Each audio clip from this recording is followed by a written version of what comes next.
Um, my name is Dana. My pronouns are he, him, just in case this ever goes out. This is our session 0 recording for a Bump in the Dark series set in Silent Falls. Um, uh, we're just setting up the Pact and Hunters right now.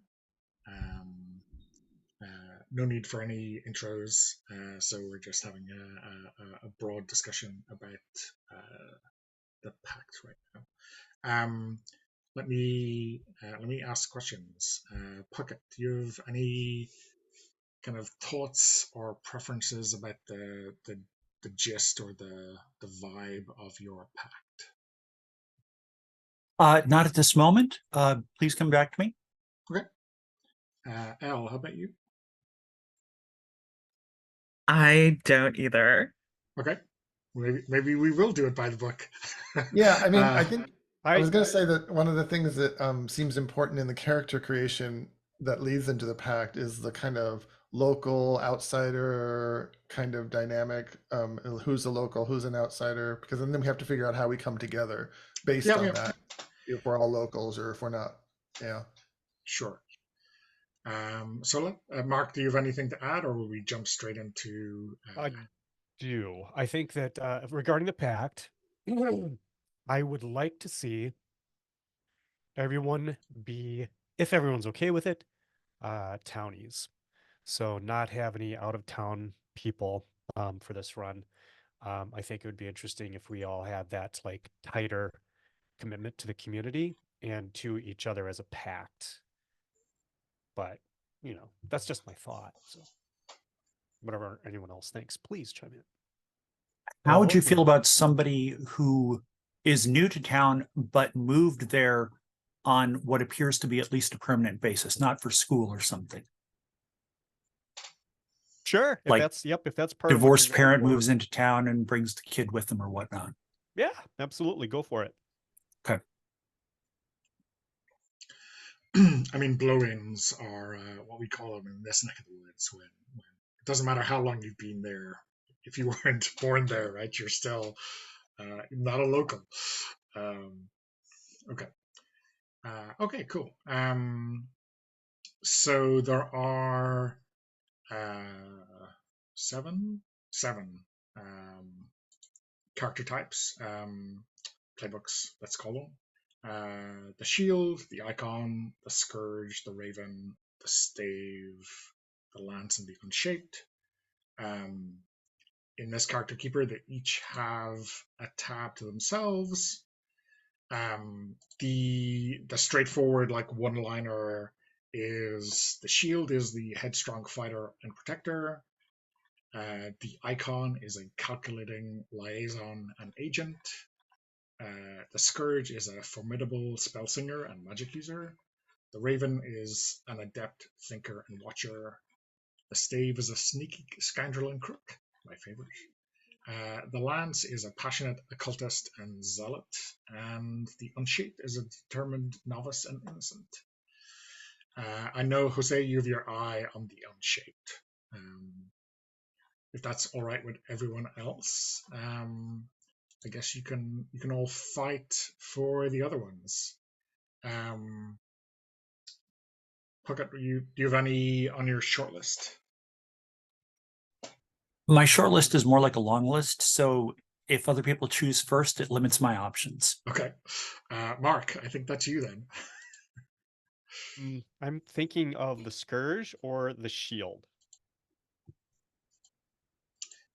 Do you want to choose one and force other people to make a decision? No, I want to put Elle on the hot seat. Okay. Oh no. I really haven't come with any like character ideas. So my only preference is that I don't play the shield because that's what I played the one and only time I've been a player in this game. You've only played one time? Because you've run it a bunch, right? I've run it a little bit, yeah. Okay. I know you've written a ton of mysteries, so. Yeah. Or hunts. But yeah, other than that, I really don't have any thoughts. I'll play the shield then, if that's acceptable to everyone.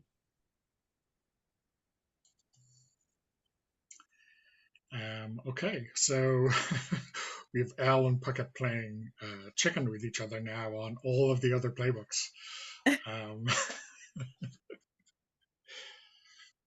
I'm a goldfish. I don't blink. Oh gosh. Um, uh, I'll say that I'm going to play a lance. I might change my mind in 5 minutes, but I'll go for that for now. okay. So Puckett, that leaves you with Icon, Scourge, Raven, and Stave. All The healthy. funny thing is, between Mark taking the shield and Elle taking the lance, thank you both, because you narrowed my choices for me to the last one of the three that I had picked. I'll do the Icon. See, this is why picking last is good. Okay. So I'm going to hide the other playbooks just to make things a little bit easier for us. So that's Scourge, Raven, Stave.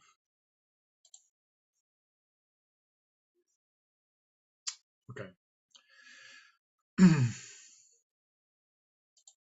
So let's walk through character generation.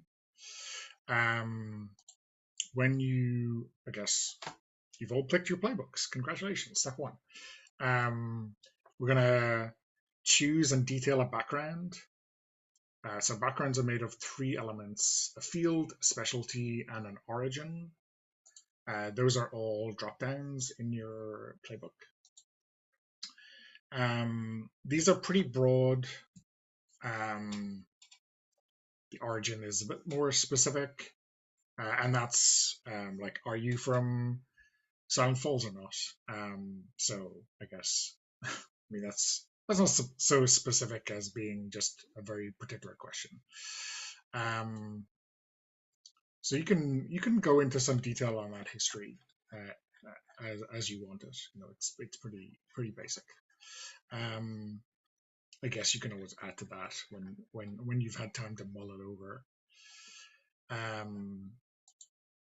Given that it's a Force of Dark game, you're also going to be choosing after that action dots.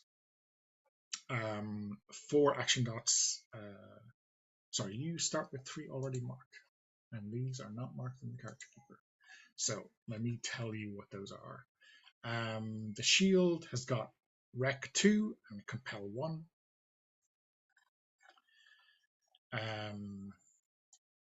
The icon has got Compel 2 and Hunt 1.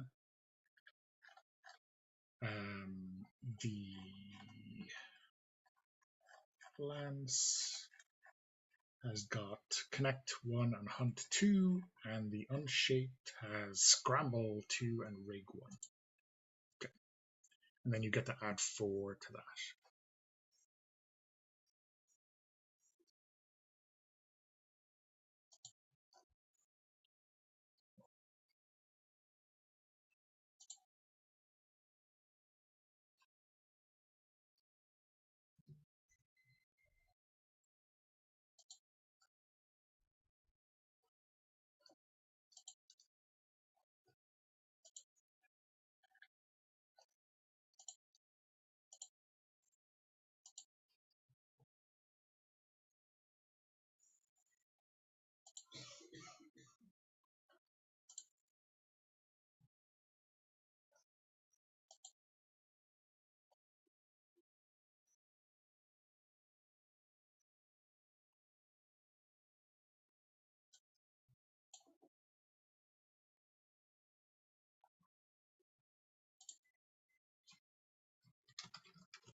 How are we doing with those options, Mark? Coming along, I think. So, I have assigned my action dots. I've written a drive. And what else did you want us to do initially? The background options, so field, specialty, origin. Right. Okay, thank you.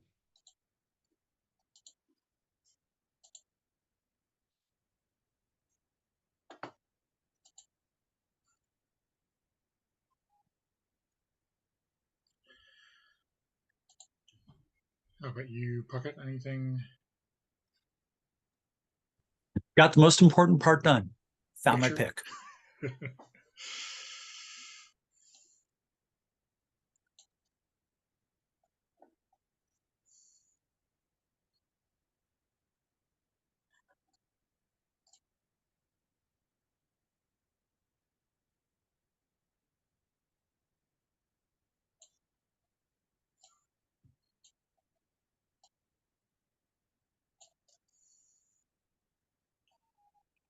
Al, how about you?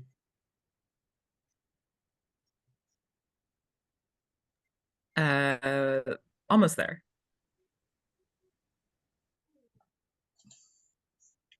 And Jose, I know you were well ahead of the pack when we started, but I think I'm done. okay. Completely done. Not completely Okay. done, but Okay.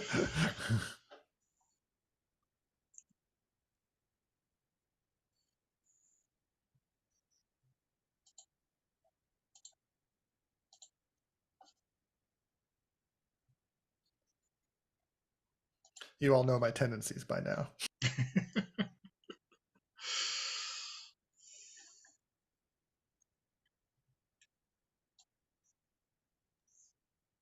So, Donna, quick question. Yeah. Under the criminal field, does that mean that they are a criminal or just associate with criminals or know about criminology or In your specialty or under field? field? Yeah. I mean, I think we would say you're probably a criminal, right? But again, these are not prescriptive fields. These are really just to get the juices flowing. So, Okay. if you are not a criminal as such, but you hang around with that kind of crowd, then what would the sheriff think about you? Is probably what we would be like. What lens does that make the rest of the town view you through, right?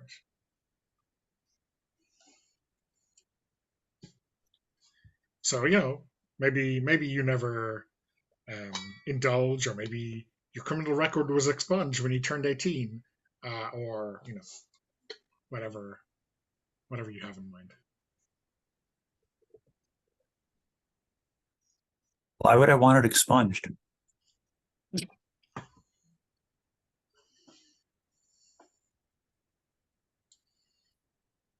And then with interpersonal, would that be like just a go-between, a facilitator, somebody who networks, as opposed to academic being like somebody who studies, and technical being somebody who does?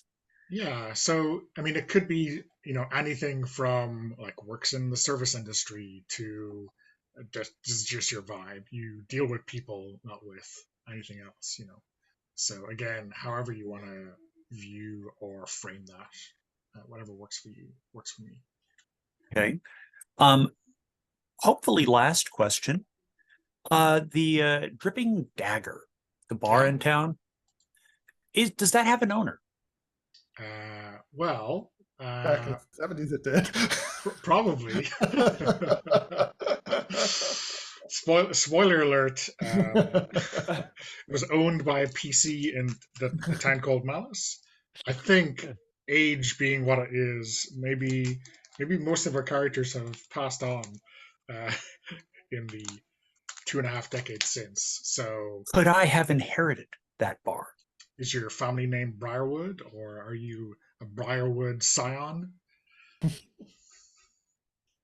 Mom's second cousin? Sure thing. I was thinking of working at that bar, so that's a cool connection for Aces. us to have if you're down with that. Since absolutely, 100%. Since Jose mentioned grunge and I was talking about Riot Girl, it seems like it would be beneficial for us to have a potential venue under our control.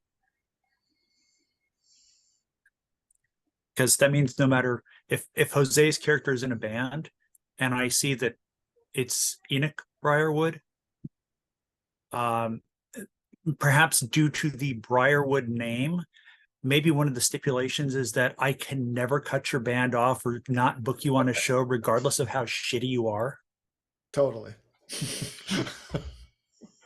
Don't even try it. The ghost of Lorraine will come back and haunt you. But now that I see the name and that Donna mentioned the family connection, Jose, are you okay with that bar having been inherited by somebody who's not exactly a Briarwood in the main family tree? Sure. Okay. A big family. Just wanted to make sure. That will be more related somehow, even through marriage or some way. But yeah, we'll be related. Yeah. Which I'm cool with. I gotta ask, is this one of those generational lineages where there's pride in being a Briarwood, and you have to be a Briarwood the right way, and there's family wealth and all that shit bound up in it? Not family wealth, I wouldn't say. Well, are the Briarwoods criminal? I mean, some of them were definitely criminal, and some of them were kind of legit. Lorraine, the PC that owned in the 1970s, was a criminal. Oh, good. Following in the family footsteps. You are following in the family footsteps, yes.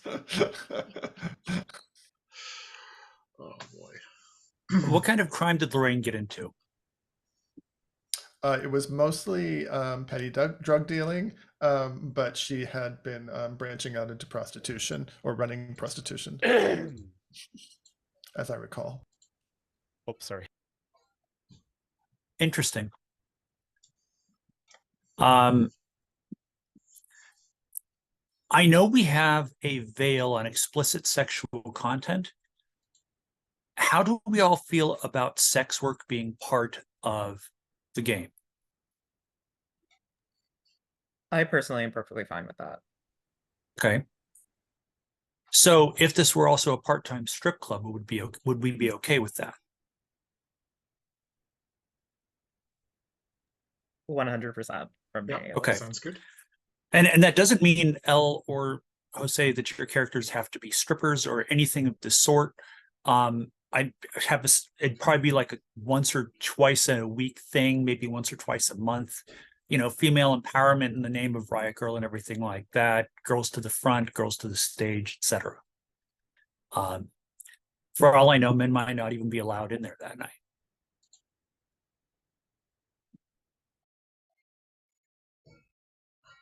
As long as you're okay with the fact that my character has been begging yours for a karaoke night for ages, and What he kind of won't stop karaoke? until he gets it. I mean, I don't think it matters, Sam. Karaoke is karaoke. Well, yeah, but if you're talking about karaoke of like 80s hardcore, 90s Riot Girl stuff like that, you're gonna get a yeah out of me a lot faster than if it's like, you want to go do ABBA karaoke.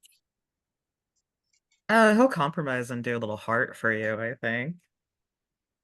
And this is an argument that they can have at length. Amazing. Yeah. And I'm not talking shit about ABBA. I'm just saying it's like, listen, I will talk shit about Anthony Kiedis. ABBA was a group of amazing songwriters and song crafters. So, all right. Yeah, we can bicker about that. But as Elle, just as long as you know at a player level, it'll be good natured bickering. Or at least that's the intent behind it. Is that okay? Yeah. That sounds great. That's fine. Awesome.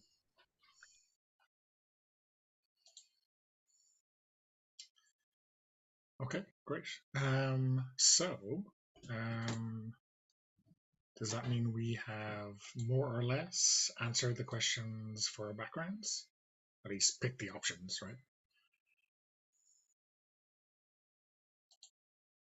think it does. One thing you'll notice is that to the right of your action dots, there's a section which shows the action dots and the names and the picture and the current luck of all of the rest of the pact. Just in case you want to spend all your time on your own worksheet, you do not have to move to see what other people are good at. So that was a fruitful afternoon in December for me. Did you put that together? Yeah, that section on the right. Did you tell Jex? Yeah, I shared with Jex. Yeah. Okay, because it's super cool, man. Yeah, it's really brilliant. Yeah. How many of the moves do we get again? One or two? Yeah, next step is the moves. You get one move by default. One ability, rather. If you can't decide, the first one is a good default. One thing that you can do, which Jose has already jumped the gun on, is you can mark an additional doom. Sorry, you can mark your first doom in order to take a monstrous ability. So these are basically like supernatural abilities outside of the kind of explicitly supernatural playbooks. These are, what are they? Monstrous abilities. There is a bunch of them. I can put them into the chat if you want, if you're interested. If you don't have access to the PDF, or maybe, yeah, I think it's. And then where would those monstrous abilities go? So they would be another ability. So you can see just below the list of standard abilities that your playbook has, there are like blank options. Choose an ability from another playbook or a monstrous ability. Okay. So they would go there. So let me just. There is about 10 of them. So okay. Some of these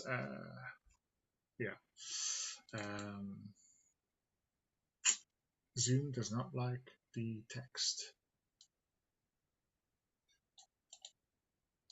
So let me put them in the keeper. We've got a pretty good distribution of action dots. Right.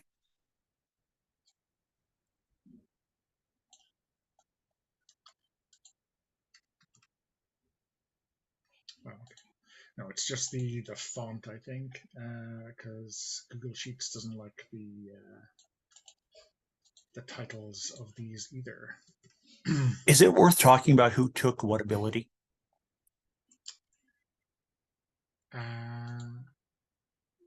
Yeah, ish. I mean, I find in Forged in the Dark, there's rarely any huge overlap that you can avoid, but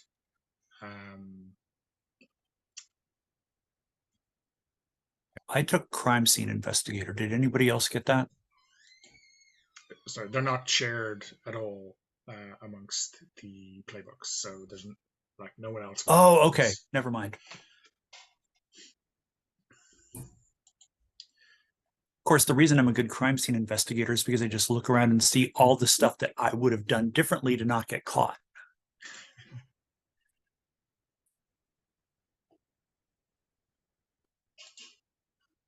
Jose, when you added your monstrous ability, did you just like write the text in there, overwrite the cell data?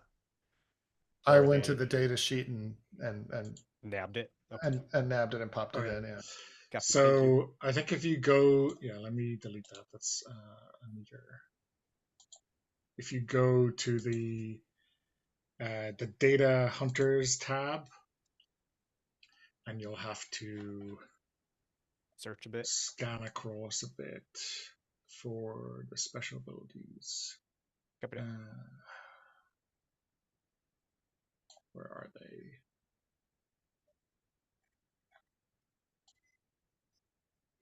Oh yeah. So they're at the far right. So column AI. So you can see here they're all in red. So it's like bringer of light, conjuration, all those. Perfect. Thank So you. yeah, you've got to copy and paste to that if you're going to take one.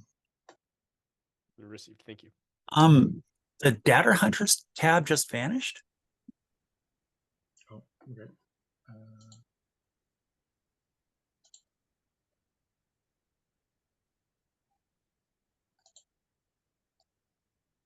It should be back. Still there, yeah. No, there it is.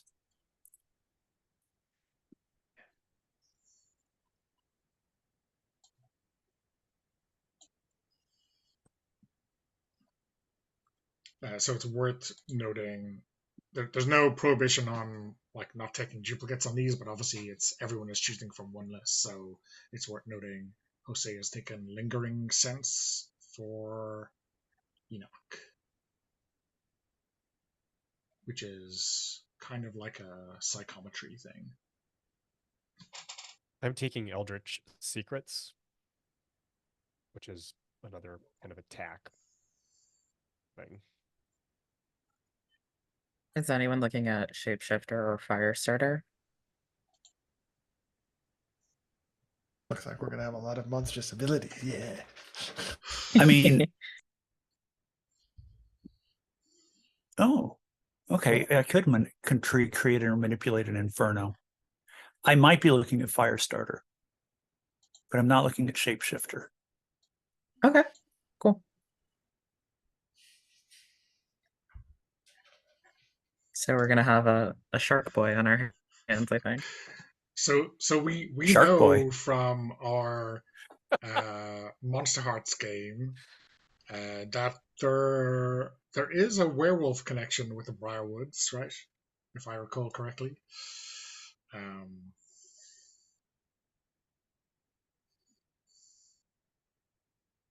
Not that this, means anything, but it suddenly explains I I mean, something. it could. By the way, I changed the color of the text on the column to white just so I could actually read it. So this is what happens when you get old, Donna.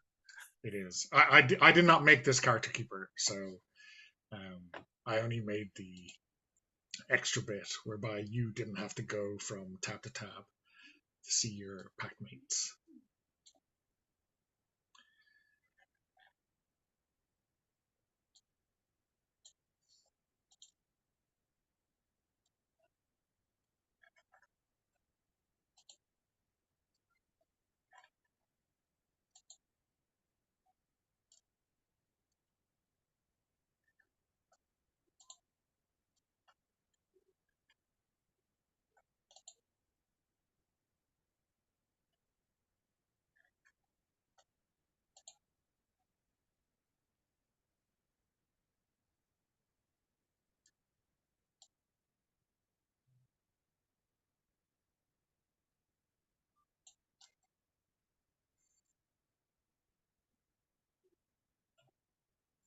So would it seem too superhero-ish if I chose Indomitable and basically used the whole psychic harm aspect of it to be triggered by basically screaming because I front a riot girl band?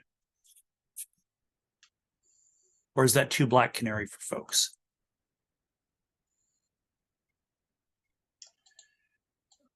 I love a That's good fine with banshee, me.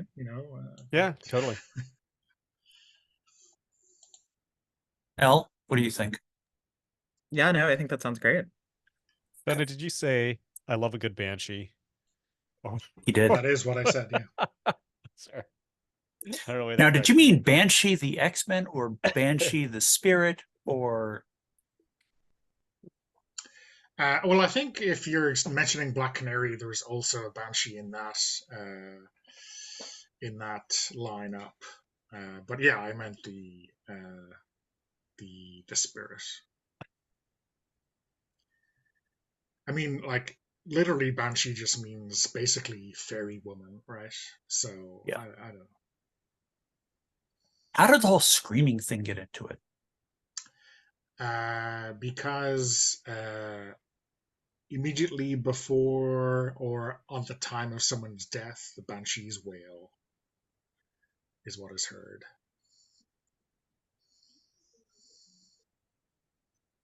I think it's probably barn owls or foxes, but uh, what can you do?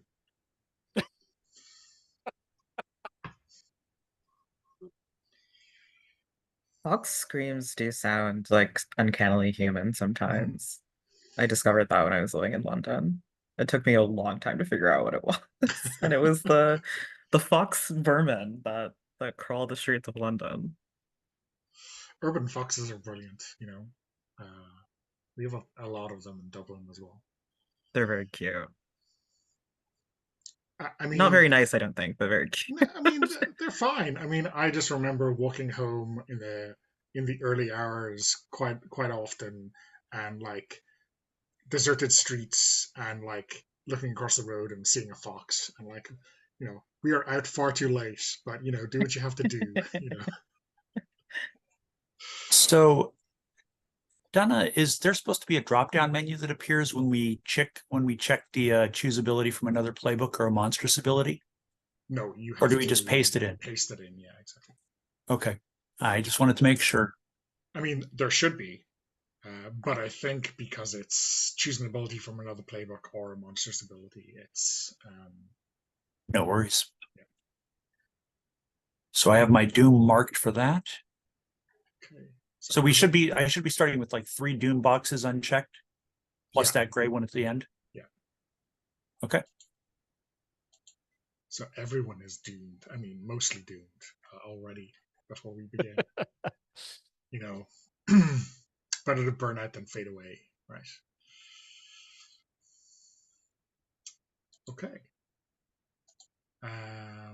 So if everyone has chosen a standard ability and then your monstrous ability, or L, do you have to pick a standard ability? Or are I you do. still figuring out which one you want most? I've narrowed it down to 2, I think. Okay.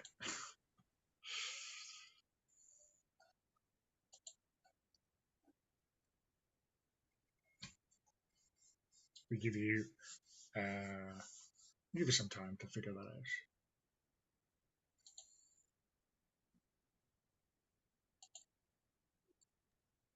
Donna, I think I'm done. If you could take a look at it just to make sure I haven't missed anything, I would appreciate it though. Okay. Oh, do we do beliefs and drives now or later? Later. Okay. Because we want to do our kind of introductions Yes. before we Okay. do our beliefs, because you're going to write one about the pact or another hunter, or about the worlds. I guess we come to that very late on, as far as yeah. Okay.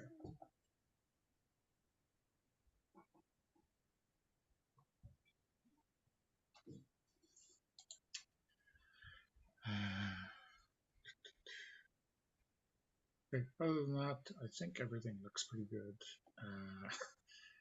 I like the very succinct look description you have, Puckett.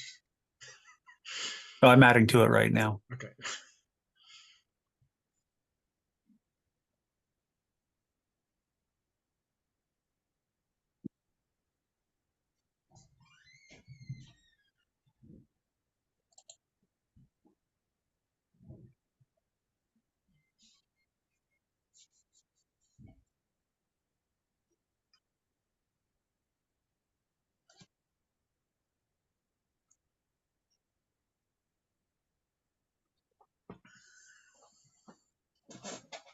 Okay. Awesome. So I think we are all ready to go on the next step, which is to create or define 2 connections. So you'll see in the kind of third column of your character keeper, there's a section called connections. So you're prompted to, so I guess all 6 of these are maybe people you know, not probably in as strong a way as they would be in Blades in the Dark. But one of them is going to be someone who probably is a good influence or a good connection for you, someone who ties you to the town. And the other one is pulling you away or pushing you away from the town. Probably a bad connection. I've changed some of the family names in these from the stock versions. Um, you may spot a couple of names that you will recognize, Jose and Mark, from our previous games, or indeed if you've played Alice is Missing in any way. So yeah, I guess you're gonna choose one to like give an uptick to, choose one to give a downtick to, and then I will ask some awkward questions based on that. So those are pretty much all the details we have, right? So we're gonna fill in more of what this means um, based on your answers.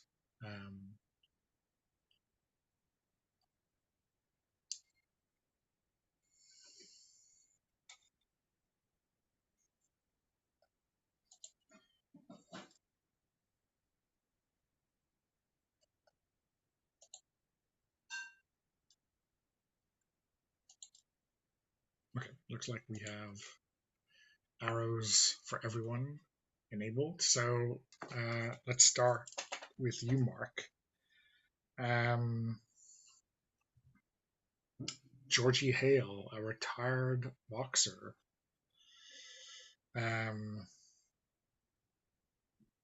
What's the deal with them? So, oh, yeah, it's a good. Let's take a break before we jump into this because yeah, I lost track of time. I'll stop the recording. Okay, so Mark, yeah, this was where we left off. Tell me about Georgie Hale, a retired boxer. right. So, Georgie, I think that it seems like all of these folks are kind of young adults, all of our pact mostly. But Gemma was after high school, she wanted to get into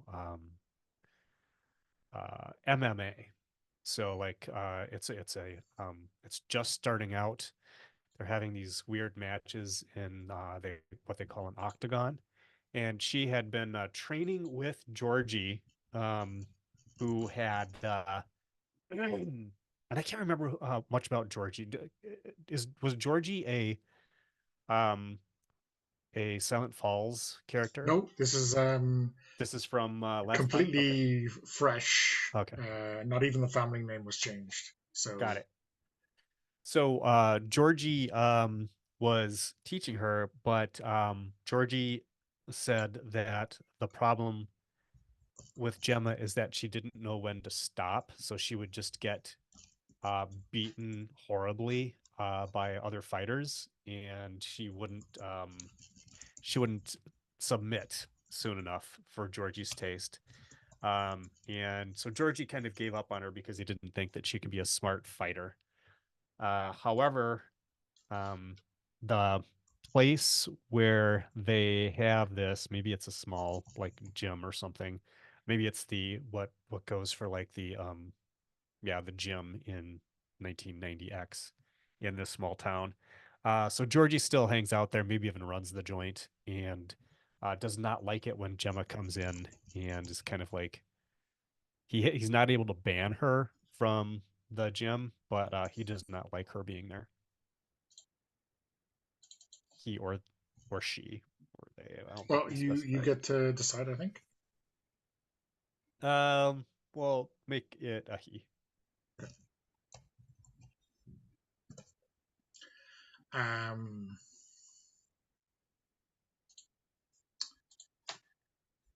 and why doesn't Georgie like it when Gemma is around? Like, he feels that she is like a bad influence on like the average gym goer, or what's the deal? I think that it's more that he doesn't like that he wasn't able to get through to her, that she wouldn't learn from what he was telling her, and or that she knew like intellectually, but she was ignoring his advice. Yeah, She wouldn't kind listen. of kind of the same thing, right? Yeah. um, Anyone else think that they might have a good relationship with Georgie? Um, Jose, I see you looking appreciatively. What do you think? Wait, so you're asking if my character has a good relationship with Georgie Yeah, yeah. I as just mean, described? I believe in making all of these NPCs awkward pieces of grit in your shoes.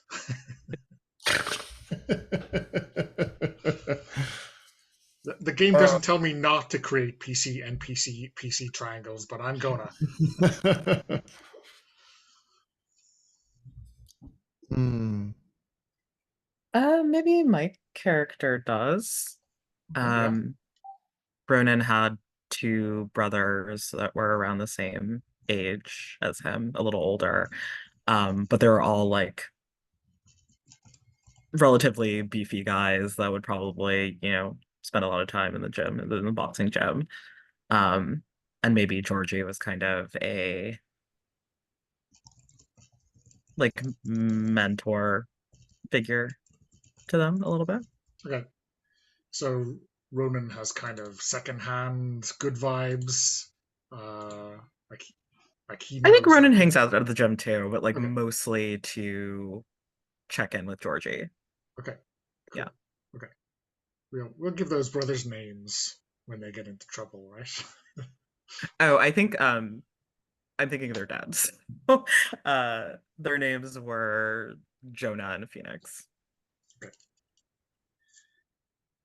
Phoenix. What a misname that was.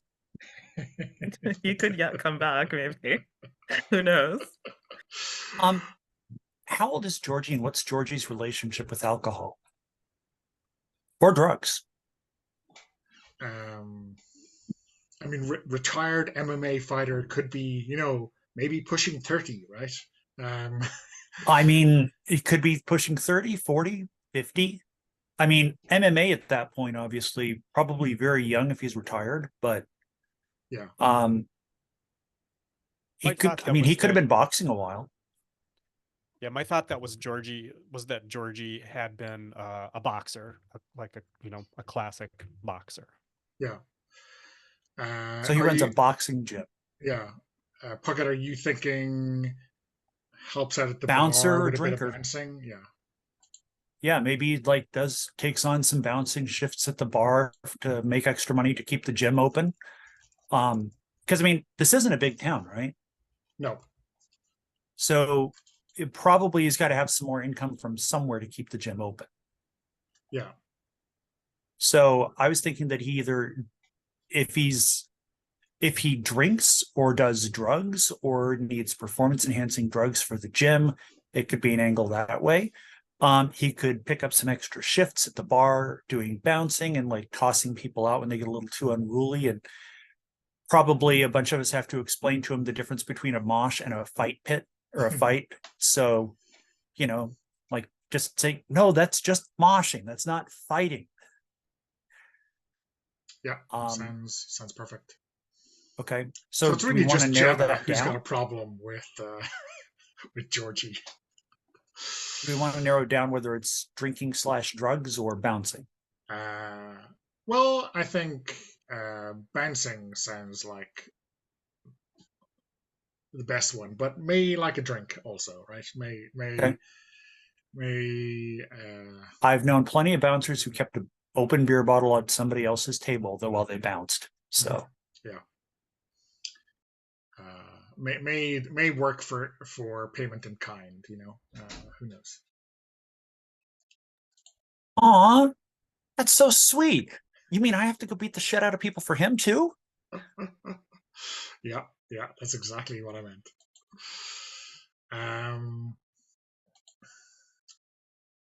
Mark, let's continue to pick on you. Dot Johansson, a librarian.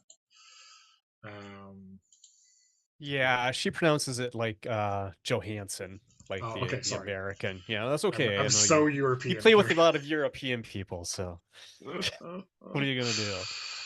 Yeah, Dot is the librarian at the public library, and I think that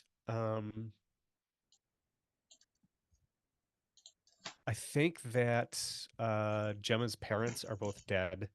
And Dot is actually her aunt. Is that going to be acceptable? Yeah. Yeah. Okay. And additionally, Dot has some books that are kept in a special area of the library, in a special secret back area, that have to deal with the occult. And she lets Gemma access those. Is that okay with you, Donna? Yeah. Is Dot essentially Gemma's kind of key parental figure? Like how young did Gemma lose her parents? Oh, she's probably in her early 20s, and I don't think so. She was an adult when she lost her parents. Okay. And we can get into that some other time. That's a whole thing, I guess. But she has relied on Dot to be a parental figure after that. Okay.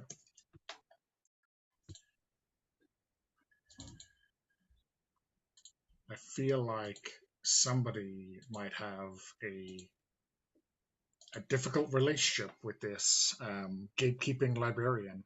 Who should that be?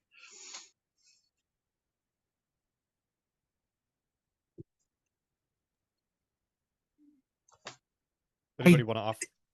Go ahead. I was going to say it could be me or it might not be me, because I do have a 2 in study. As near as I can tell, I have the highest study of anybody.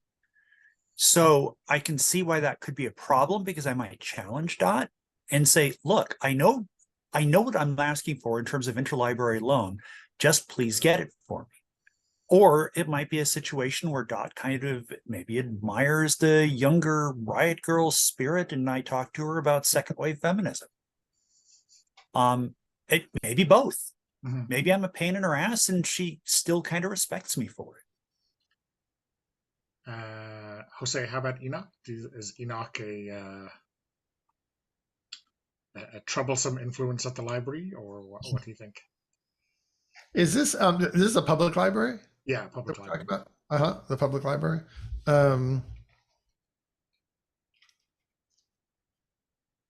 I think he has been kind of disruptive at the library, because when he was studying for his electrician exam, he couldn't study at home, and so he had to study at the library all the time. And folks would come by, his friends, his pals would come by and make lots of noise at the library, and so it became kind of a thorn in Dot. Is that their name? Dot's side. Mm-hmm. Okay. But she couldn't expel him from the library necessarily. He kept coming back. Yeah. Bad penny. Yeah. Well, at least that was only for like a year or two, right? She hasn't forgiven. Okay. Okay, great. You happy with that, Mark? Your 2 connections? Okay. Absolutely. Cool. Puggett, you mind if we go with you next?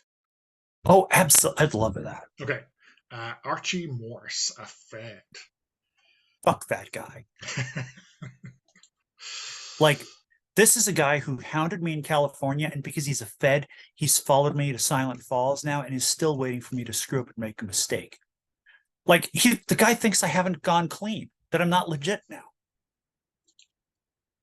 So like he knows. Listen, more back talk like that, and I'm throwing you out of the bar, or I'm having Archie do it, or Georgie.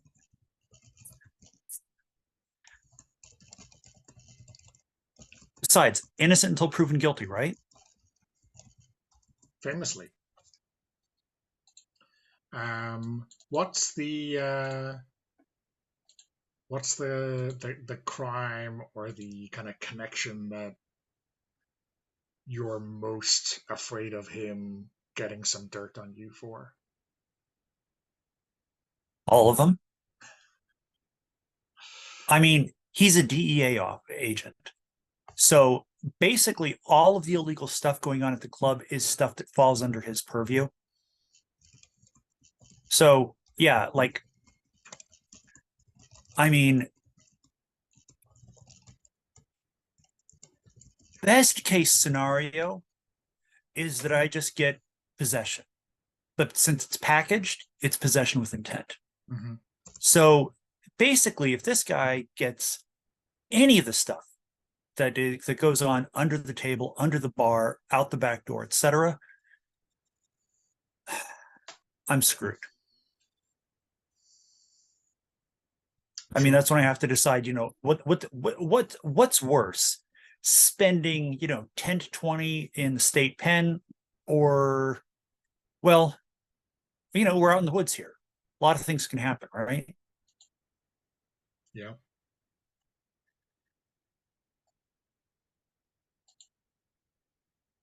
Okay.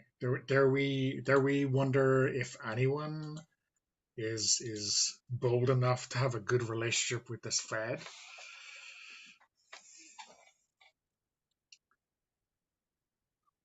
I'm just going to put this out there. If Gemma has a good relationship with the Fed, that is going to put a serious dent in my crush on her.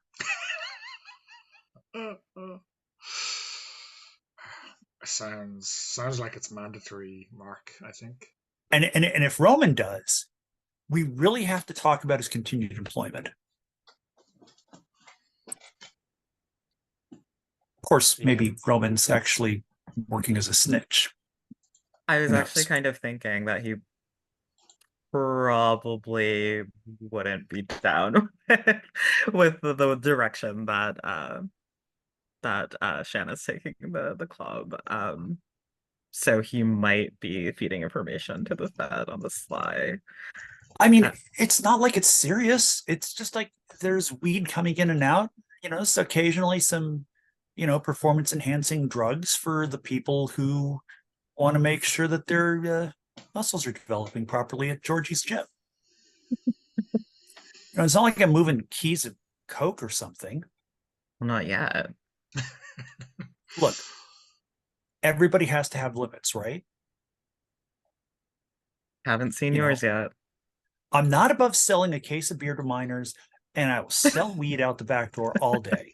But coke, heroin, no.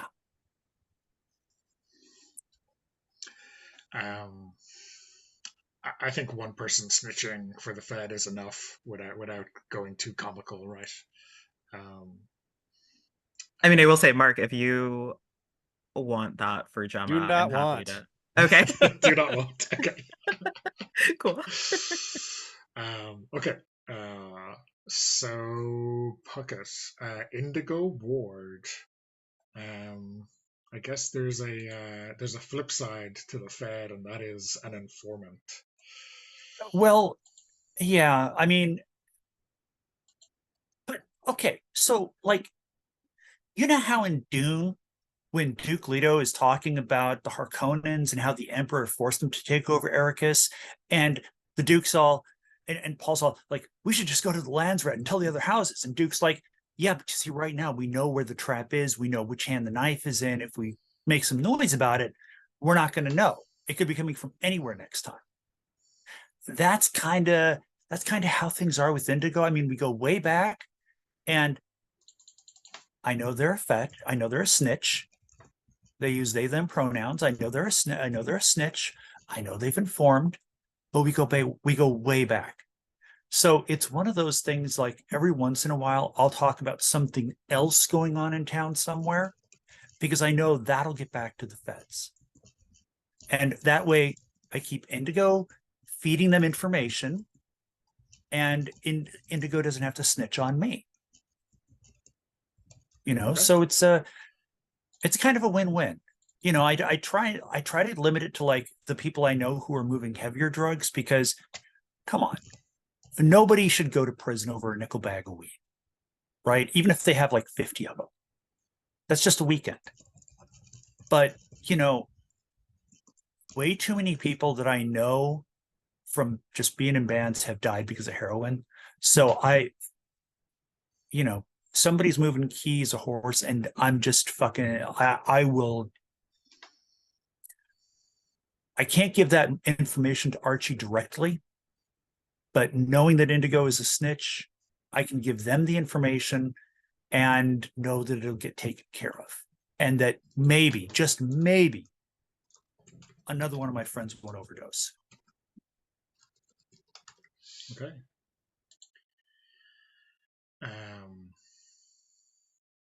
Is Indigo like in one of these other criminal gangs, or just a reliable source of information for in that regard? I think Indigo largely went legit after that time we spent in the CYA together, the California Youth Authority. But still, it's one of those things that I know they're a CI, like an actual CI. Mm-hmm. So, if they get caught in a raid or something like that, they're going to be out in. They're going to get their charges are going to get pled down to misdemeanors, and it's mostly just going to go away. So, yeah, Indigo. I don't want to think of it as doing my dirty work for me, because, like I said, I'm not snitching on somebody just because they're dealing some weed. I give that information to Indigo for dealers who do heavier shit. The kind of shit that kills people.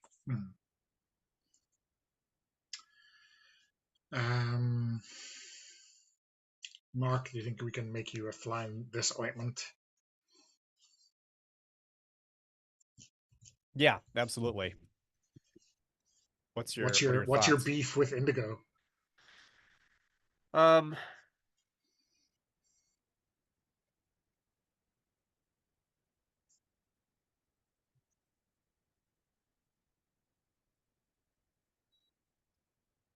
So to clarify, Indigo has been here in Silent Falls for a period of time. Is that correct? Yeah, moved up with me. Okay. Or not long after I did. I think that what about if you Archie?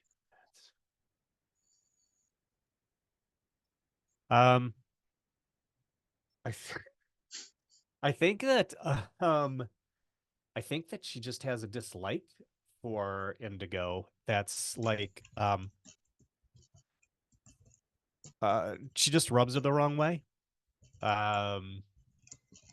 In fact, maybe specifically they had a brief fling. Yeah, let's go that route. And I mean, yeah, that's a good one too. Pocket.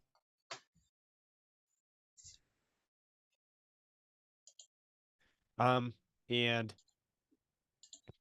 things have been weird between them ever since. So it was like a very brief kind of fling that Indigo and Gemma had. And it ended kind of badly. Neither one of them talks about it. And they've just been acting very strange to each other ever since. Okay. Sounds good.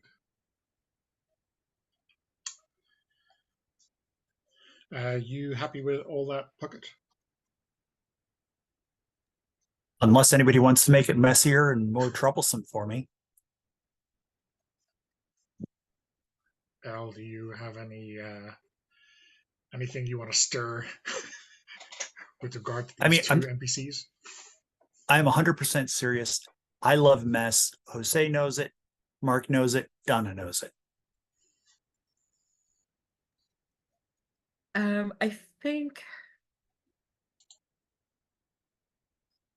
I think since I'm embroiled in the sort of criminal underworld subplot on the Fed connection level, I think I'm probably okay here. Okay.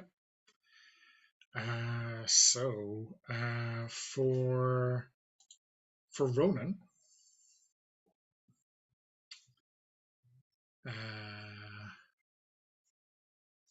we have Ollie Goggins, a high school football star. Gosh, we hate him already.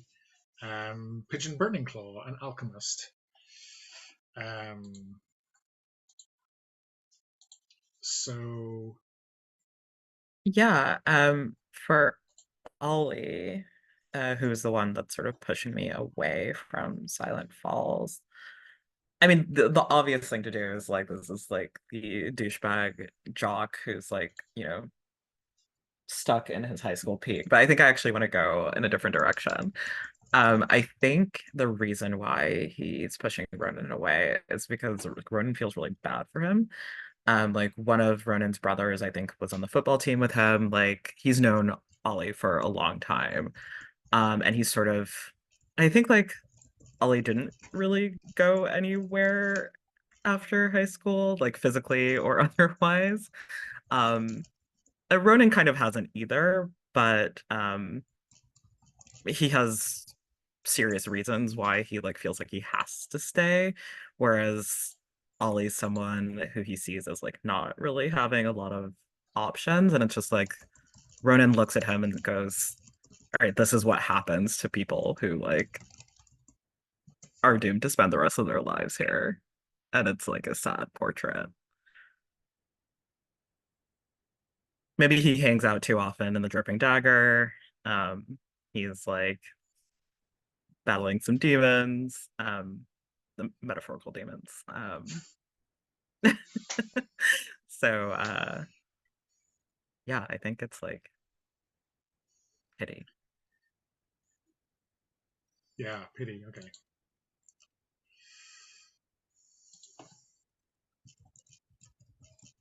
Does does anyone else feel like they kind of like Ollie or have fond memories of their time at high school together, or don't understand Take where that Ronan is one. coming from here? I think maybe Ollie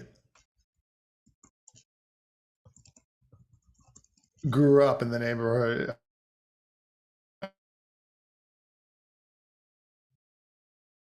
nearby, like we're quite young, and they drifted apart when he was the big football star. Um, uh, um, but I'm wondering if they had some kind of like, I don't know. The reason for the drift apart was maybe some kind of adolescent exploration, sexual exploration together that Ollie got freaked out about and pushed Enoch away. But Enoch still has a very soft spot for Ollie and doesn't think that yeah, sees past the facade.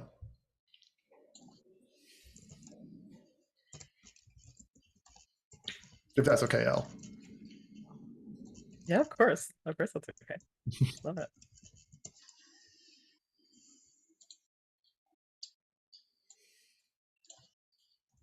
Okay. And your positive influence is Pigeon. Yeah. I don't really have too many ideas for what I want to do with Pigeon. I think that they let's make her a she. She knew she was close to to Ronan's family. I think she's one of the few people who know about Ronan's what's the word? Condition is not quite the fact that he can turn into a shark. Um and I think that um yeah, she's sort of Ronan's confidant as to the responsibilities that his family left him, which I guess I can get into when we do character intros. Okay, awesome. So you seeing like an older woman or just someone who kind of knows about all this kind of stuff?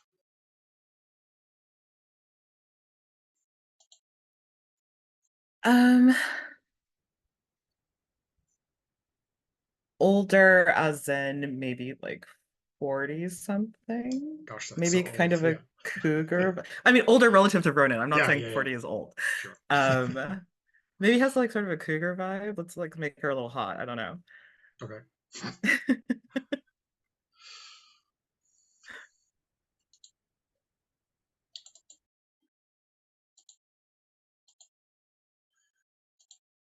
Does anyone feel like they want to have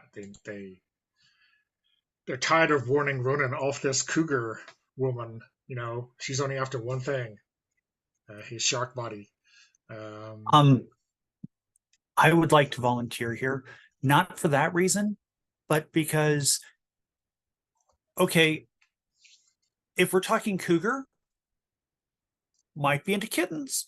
Sorry. Mommy, sorry.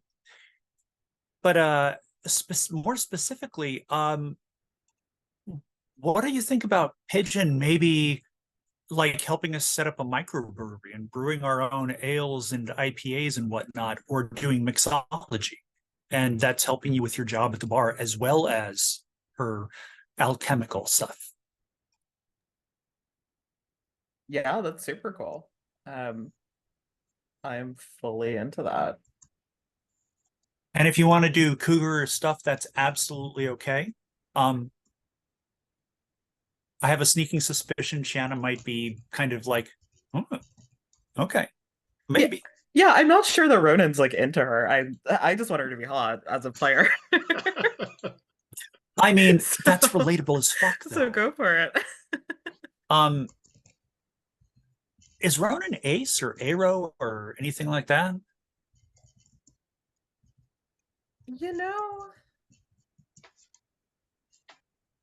he's a good-looking guy, but you've never like really known him to date anyone or seem romantically interested.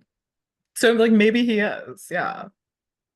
That or it's the were-shark thing. I mean, do you have control of your transformations? Most of the time, I think, but yeah, maybe he has some like body issues on that front. Does he have Like, sort of- anything visible that's there 24/7, 365? I think he has faint scars around his mouth, like sort of a like Chelsea grin sort of thing. It looks like, you know, a jagged knife sort of slashed across Okay. his jaw. Is Of that course. from transformations or fish hooks? Oh, that's a funny question. I was thinking it's from the transformation. It's from like his Okay. jaw opening a little bit Okay. too much. Okay. And knitting itself back together again. Yeah. Okay. Okay. Okay. Awesome. So that's Ollie and Pigeon. And lastly, Jose. We have the skateboarder brothers, I guess. Jordan and Justin Nelson. And Gail Harrison, a corporate lackey. Who hits? I think let's go with the brothers, Jordan and Justin. I think these are old pals of Enoch, and they are his kind of his go-to when he's trying to find out information about the town because they're skateboarding all over the town and they seem to know everything about everyone all the time. And he also, I think I had written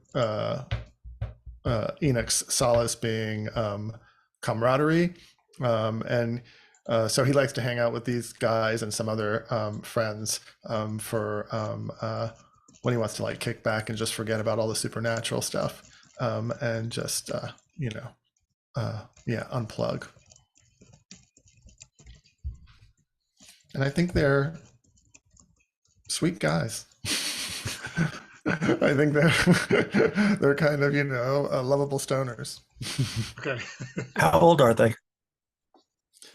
I think they're going to be Enoch's age, so probably let's say mid-20s. Okay. How much weed do they smoke? How much weed do they smoke? I'm not seeing them as like wake and bake, kind of like always stoned everywhere they go, kind of thing. But Skaters smoke a lot. Let's call them connoisseurs. Okay, so they're not just smoking to deal with the aches and pains of skateboarding and slams and such. Right. No. They actually smoke good stuff. They smoke good stuff. Yeah. Okay. Good to know. I'll have to bring in interesting strains for you. Oh, that's right. You're the purveyor. Excellent. I am a purveyor. It may be the case that I've been trying to get their business for a while. Maybe they don't buy from me. Well, maybe they don't buy from you. Maybe they buy from somebody else, and it's always good-natured competition. It's not. I don't turn over weed dealers, right? But I really would like it if they started buying from me because I know they're steady customers. Yeah. And can we presume that Shayna has asked Enoch to put in a good word, but he is not playing ball? Sure. Maybe he secretly thinks the weed from their purveyor is better. Maybe. It's usually something like, God damn it, Enoch, if you weren't my cut, what is our relation? I mean, you're a Briarwood, and we've already established that we're kind of semi-related, even if it's only by marriage, by like distant relations. Let's call it some kind of second cousin kind of connection, because I think the Briarwood's a big family. Okay. Do you want it to be a connection that is just by marriage? Like your first cousin or second cousin or whomever married somebody from my family? Sure. Yeah, let's do it that way. Okay. Yeah. So that way I can say things like, if we weren't related, I'd tell you you're fucking hot. And it doesn't seem quite as bad. Yeah, you can say that. Okay. What, that it doesn't seem quite as bad? Or that it isn't quite as bad? I think Enoch's like... I kid. All right. I get the feeling Shanna likes making people feel uncomfortable. Yeah, and I think Enoch blushes really easily. So it won't be... It's low-hanging fruit, so to speak, for making him uncomfortable.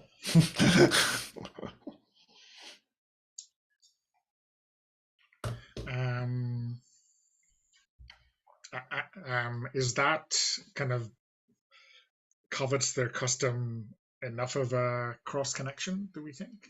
Or does anyone else want an in with the Nelson brothers?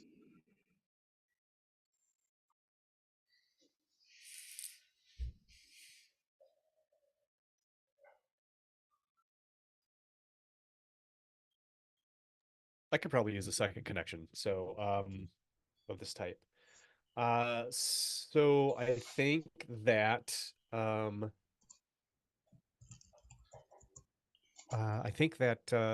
if it's acceptable, Gemma skateboards a bit, not well. And in high school, partied with Justin and Jordan. This is probably not a significant connection actually, because this is probably the way it was for everybody in Silent Falls. But is that cool with you? Yeah, so it's a positive connection, or is it? Okay, that's a positive connection. Yeah, there's okay. no real issue there. Okay. So lastly, what's the deal with Gail Harrison, corporate lackey?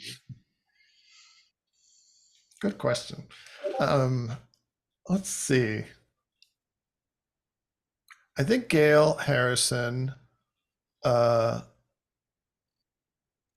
is a suit who works for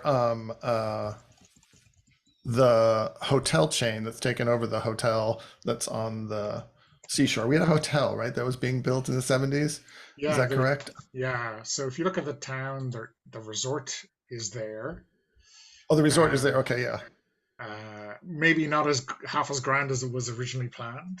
So that quiet billionaire Montiero, I think, is maybe still the owners. So it could be for them.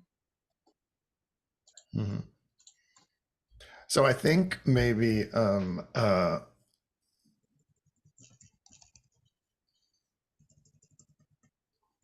Gail just took an automatic dislike to Enoch. Enoch was working one of his first jobs once he got his license as an electrician was doing work on the hotel, on the resort. Sorry, on the electrical grid of the resort, and so he had to be in every room. He had to be. He was everywhere. And Gail was clearly trying to hide something and felt like Enoch was like somehow spying on him. And he got really paranoid about Enoch being up in his business. And so he took a dislike and tried to get Enoch fired from Enoch's very first kind of major job. And so Enoch feels unfairly treated by this man. And this man thinks that Enoch is up to no good. Yeah. Was this, how many years ago do we think this was, or is it pretty recent? Not too long ago, actually. Maybe just like, let's just say like a year or two ago. And, being a corporate lackey, who knows what he really does, right? Yes, we don't know what he really does. It is a mystery what he really does.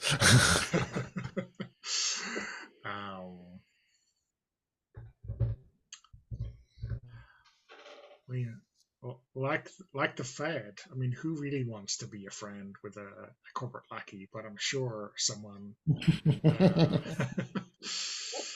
has a name.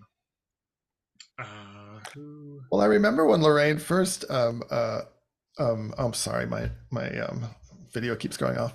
When Lorraine first was in favor of the construction of the resort, it was because she thought it was going to bring in more business for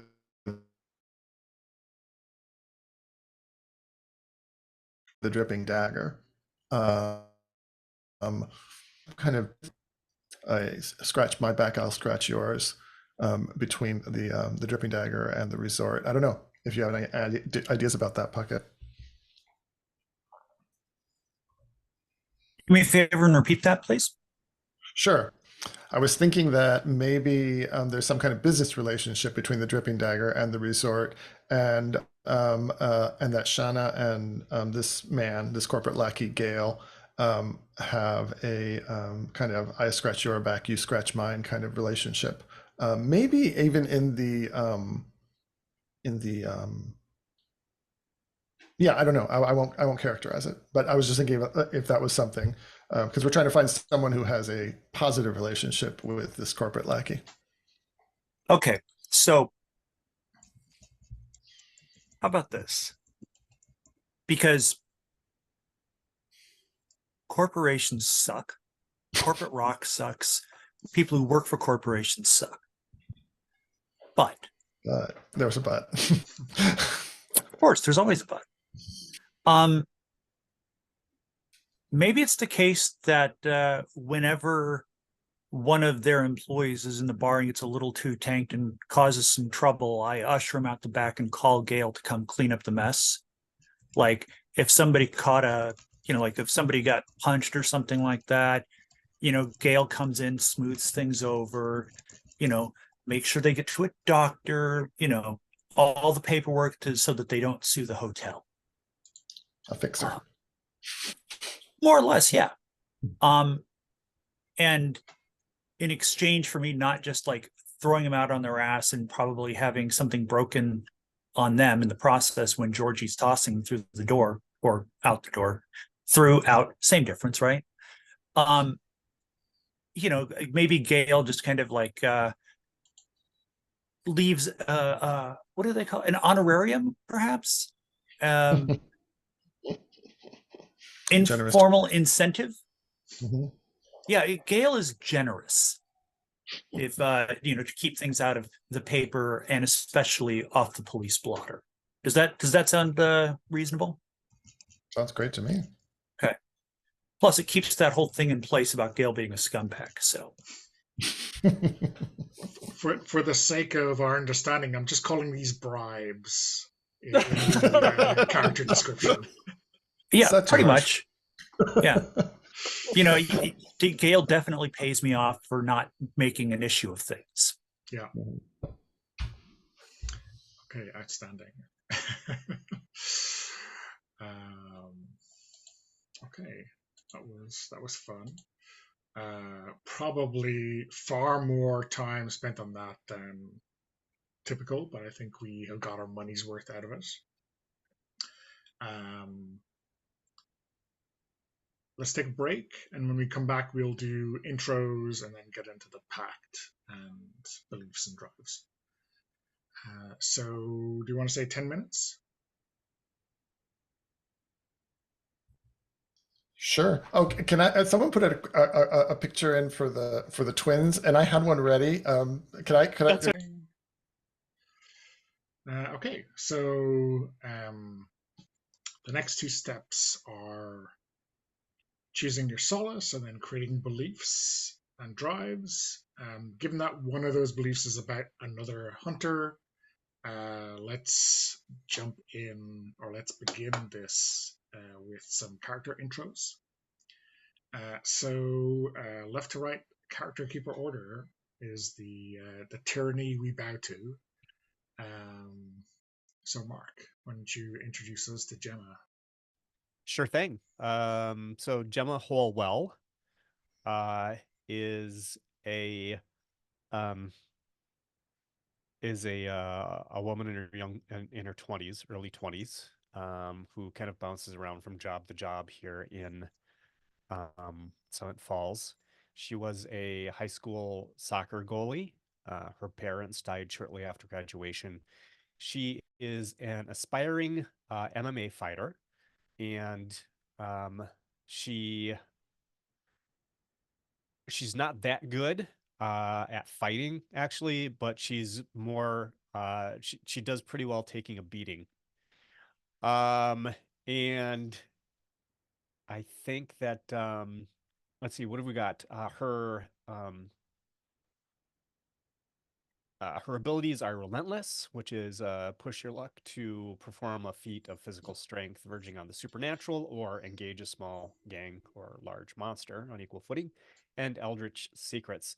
She has a close relationship with her aunt, Dot Johansson, who is a librarian here in town and has given her access to some books on the occult. Her solace is in witchcraft, not like not a nice kind of friendly witchcraft, but a darker, more kind of visceral, bloody witchcraft. And I guess that's probably it. Can I ask about the witchcraft? Yes. How did you come upon that? Like, was it in the aftermath of your parents' death that you were drawn to it, or how did you Yes. discover your connection to that? That's great. Al, thank you. So I think that Gemma, after her parents' death, Gemma was kind of lost and felt like she never had closure with her parents and wanted to make contact with them beyond the grave. And so she started digging around in the occult library, um, finding some information. But there are also on the computers, they have these bulletin board services where you can make contact with people around the country who are kind of into different things. And so and so she got hooked up with some people in the next biggest town to Silent Falls. I don't know what it is. And got involved and goes there sometimes to do the witchcraftery.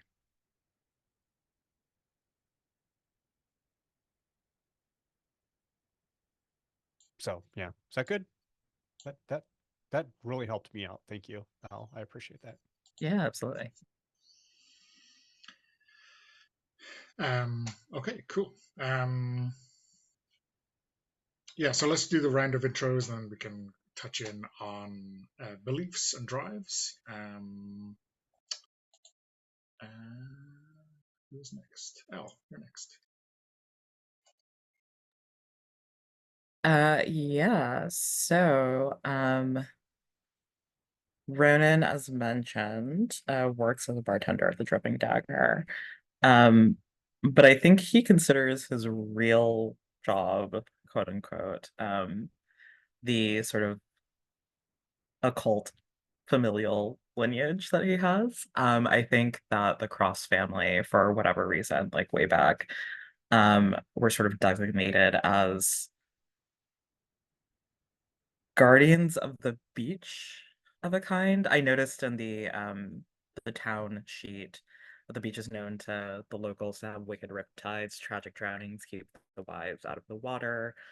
I think the drownings are supernatural in nature. I haven't decided exactly why. Maybe there's like a physical sort of creature or monster that lurks in there. Um, or like the water, if you wade in deep enough, is like a conduit or a portal to elsewhere.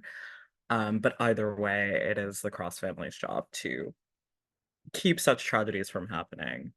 Um, it's a dangerous job though, and he's already lost both of his brothers to it.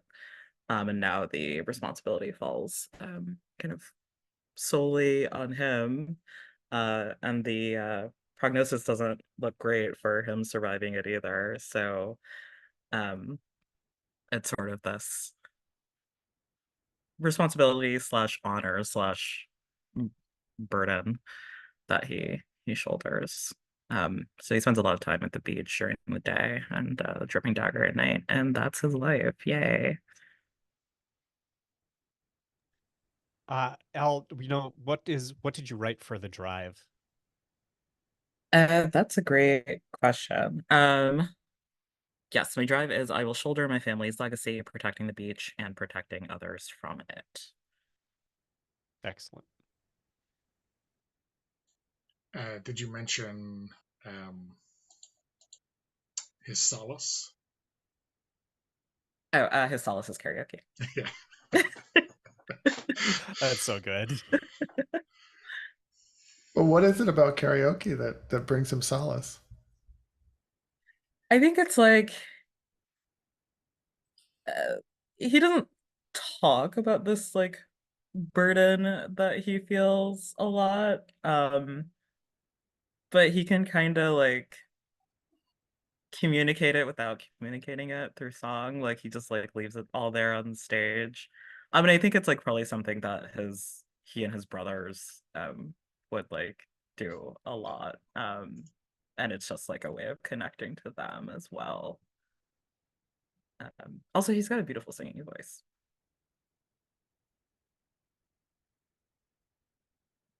Okay, awesome.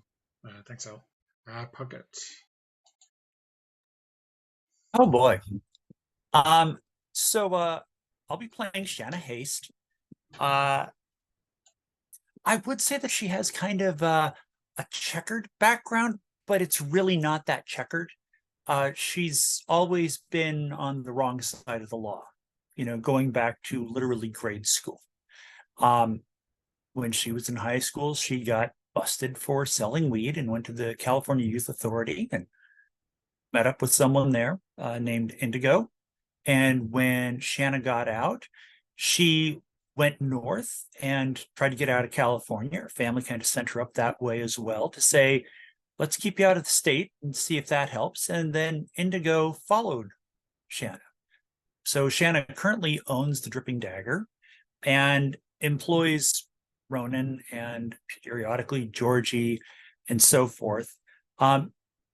Shanna knows Indigo's a snitch, but they're friends. And, you know, you can't let a little thing like snitching to the feds affect friendship, even if you are still dealing drugs. So, you know, it's Shanna's loyal. You know, the drive that I wrote is I will protect and support the people I love regardless of the cost. So, you know, the town, okay, fine. Yes, I care about some people in the town, and not just the people that I know and not just the people that I work with closely. So I guess that kind of means I'll protect the town too. But first order is protect the people that I give a shit about. And that includes, well, let's be blunt. Ronan's nice to look at. You know, not a fan of karaoke. Nice voice, not at all what I've expected. I would have expected him to bellow like Eddie Vedder, but no. He's got this beautiful singing voice that just kind of makes me stop and wonder why I don't let him do more karaoke nights. Yeah. Also, Mark, are you okay with Shanna just crushing on Gemma like nobody's business? Do you think it's mutual? Well, first of all, is that okay with you? Yeah, that's great. And I think that it makes sense that there's something mutual happening there, I think. Okay. Do you think Shanna's a little bit too much about it? Or like what would you, because I'm totally fine just like I'm totally fine with Shanna having like, you know, goggling hard eyes anytime Gemma walks in. That's fine. Okay. Yeah. I'm talking full on Sailor Moon style shit here. I'm not familiar with, say, I understand Sailor Moon is a big deal. I don't understand. That's hers. okay. I've just seen a couple of gifs. So Okay. all right. So yeah, any questions from anybody about a bad seed who kind of intends to stay bad, but not too bad by comparison? You just got to compare her to worse people if you want her to seem not too bad. No questions? What's her take on the because we're all hunters, right? I was curious what her take what brought her into the hunting.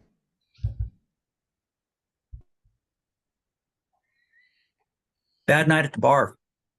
Mm-hmm. Saw some stuff that probably, I mean, she hadn't really seen it before, but the scary thing is that some of the locals didn't seem exactly surprised by what was going on. And so it kind of fell to her to understand what the hell is going on, or at least try to make sense of it, because, you know, bars tend not to get a whole lot of repeat business if people are getting, you know, vivisected in them, you know, or ripped a limb from limb or anything like that. I mean, it wasn't anything like that. It was just, you know, some stuff that, well, I don't know if it was, at the time, I don't know if it was magic. I don't know if it was shape shifting. I don't know if it was some sort of, I don't know what it was, but I do know that what it was not is anything I had ever seen or heard about that was in the capabilities of humans. So I had to smarten up real quick. Oh, and I also front a Riot Girl band. We're called the Hell, HELLE Razors, RAZERS, like we raise hell. Not like we raise it like we're partying, but raise it like we're just driving through with bulldozers. RAZ. We also play very loud and not very well.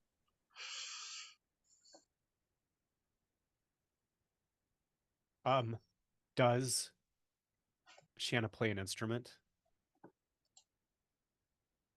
How do you define play?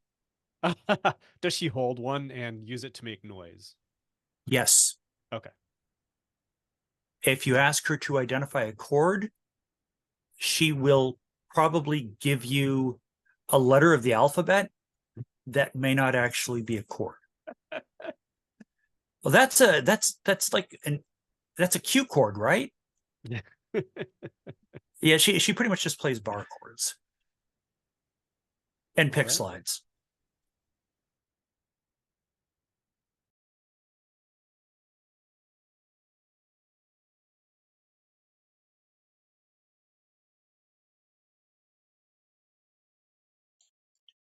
Okay. So finally, Jose, how about Enoch? Okay, so Enoch, let me pull him up here. So Enoch Briarwood, he uses he, him pronouns. So he is part of the Briarwood family that has lived in Silent Falls for forever. And he was at a young age actually taken under the wing of, he calls her Auntie, Aunt Ruthie, but really she's, I think, kind of a great aunt, or a grand aunt maybe. Uh, and um, and she instilled in him this idea. Silent Falls was a special place, and that people from outside were going to come in and try to control it, and that the Briarwoods had a special role in protecting it, so that its power didn't fall into the wrong hands. Ruthie passed away recently after a long life. And Enoch still feels her presence around often. I think Ruthie was attracted to Enoch because Enoch showed kind of this odd psychic ability, this psychometry, where he was able, anything that he touched, he was able to read vibrations off it, memories off of it, know that who it was connected to.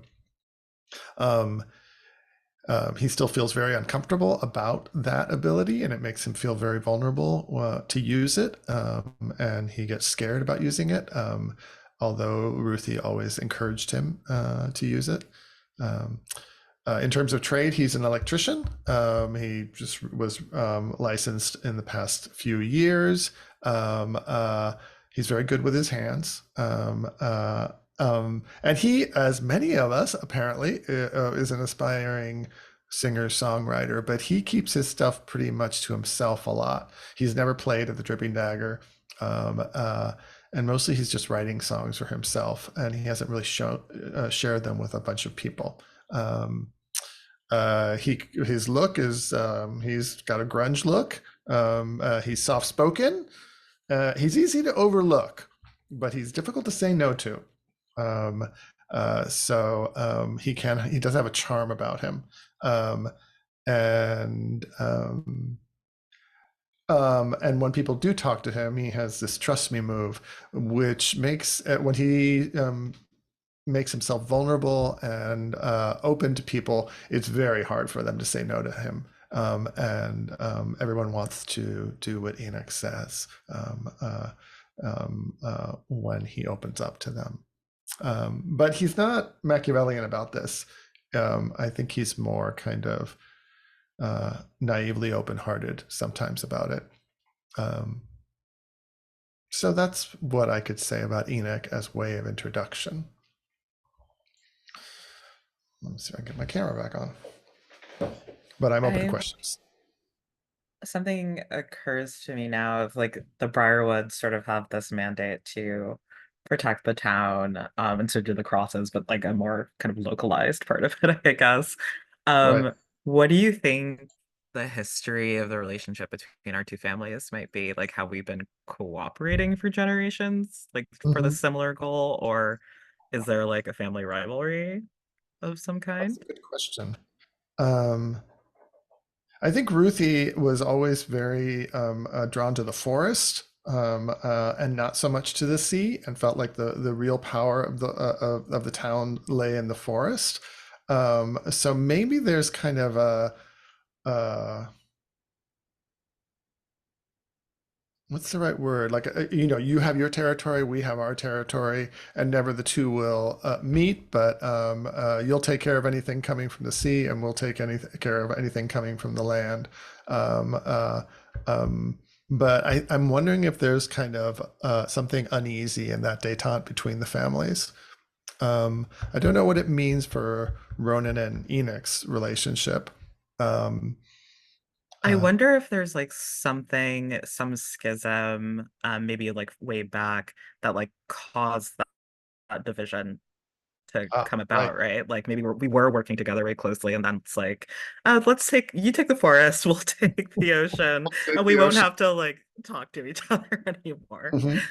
Um, And that could be maybe kind of fun, yeah. when there have been clashes between our families, it's we know best. No, we know best. And so it's not vying for control or anything like that, but who's got the high moral ground? Hmm. A philosophical disagreement. A philosophical disagreement. We need Cool, I like another that a lot. prequel to decide what that schism was, right? We'll need another prequel, yeah, next year, 2025. Yeah. Don't worry, I'm adding to the list of games for the setting. So maybe in our relationship between Enoch and Ronan, there's that sense like we are on the same side, but our family, it's like kind of what did those old fogies know? Like, what do those old fogies know? Yeah. Even though our families tell us that we can't work together, we're going to work together anyways. Yeah, I dig it. Okay, awesome.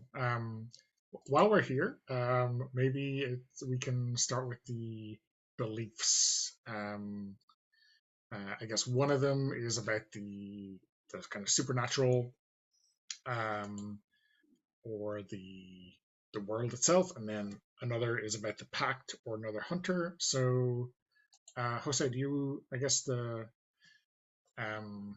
you have an idea for a belief about the pact or a hunter for Enoch?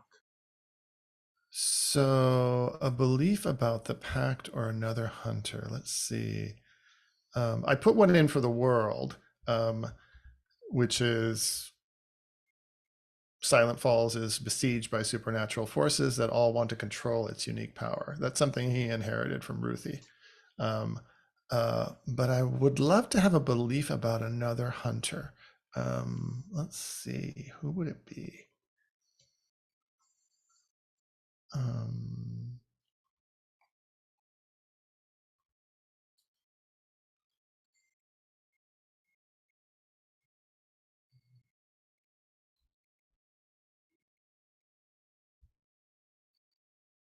Maybe it's something about Shanna. Is it Shanna or Shanna Haste? Shanna. Shanna? Yes. Okay, Shanna. Maybe it's Shanna the She-Devil. Shanna the She-Devil. Okay. Maybe Shanna the She-Devil. I think uh, um,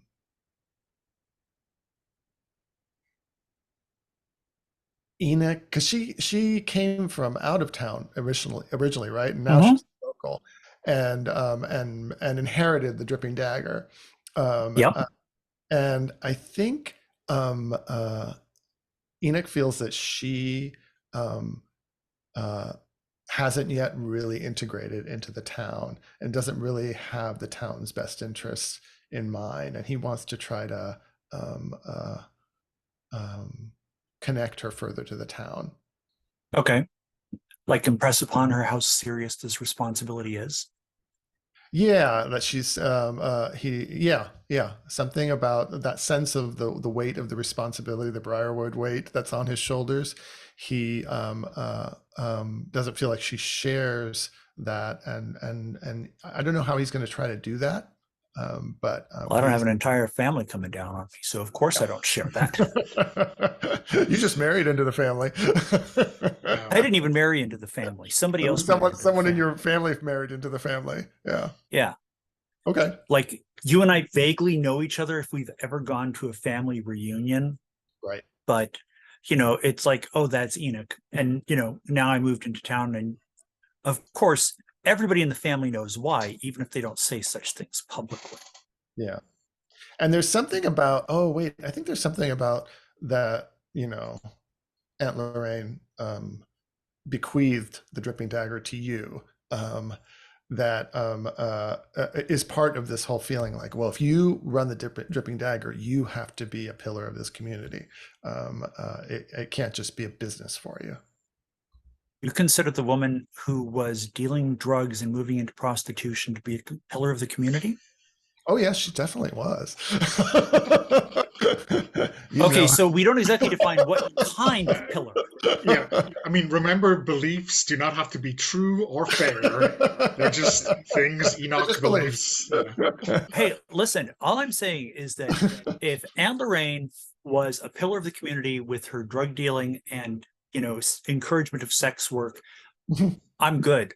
I can absolutely shoulder that bit of family weight. Okay, good. And, if I remember correctly, was very friendly with the sheriff. Very friendly with the sheriff. Yes. I will not be as friendly with the sheriff.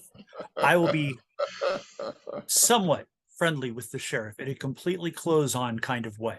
Yeah, okay. And none of my employees will be asked to be friendly to the sheriff in a way that is anything other than all clothes on. Whatever they do on their own time, on their own willpower, is their own business. I just don't want to know about it. Yeah. Good enough for you, Jose? Yeah, Yeah. and I'll try to write something up that Okay.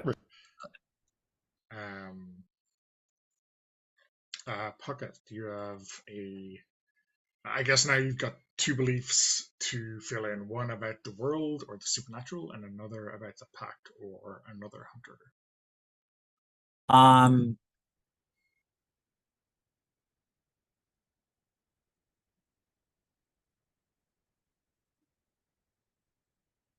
I don't suppose Gemma is fucking hot counts as a belief, does it? I mean, you can write a belief about, that obviously, if you play your cards right, she will definitely go out with you, right? That could be some kind of belief like that. Because the thing is, it's not just like the hotness is, oh, look at that, she rides a skateboard. Oh, look at that, she was training in MMA. Oh, like she's into dark witchcraft and can like take a beating. There's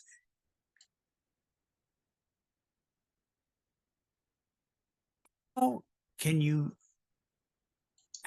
you meet somebody who can do all of those things with varying degrees of competence and skill? And I don't say varying like in any kind of sarcastic way. I mean, it's like somebody who is good at this and not say,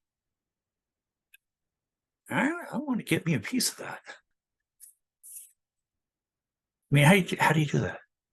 So I will, it'll probably be something where I believe Jenna is stronger than she thinks she is, or something along those lines.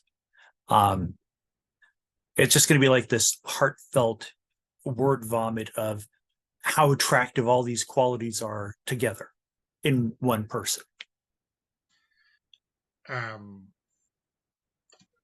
Maybe like, is there a coda at the end of this that there's nothing that Gemma can't handle? A belief that might get someone in trouble, right?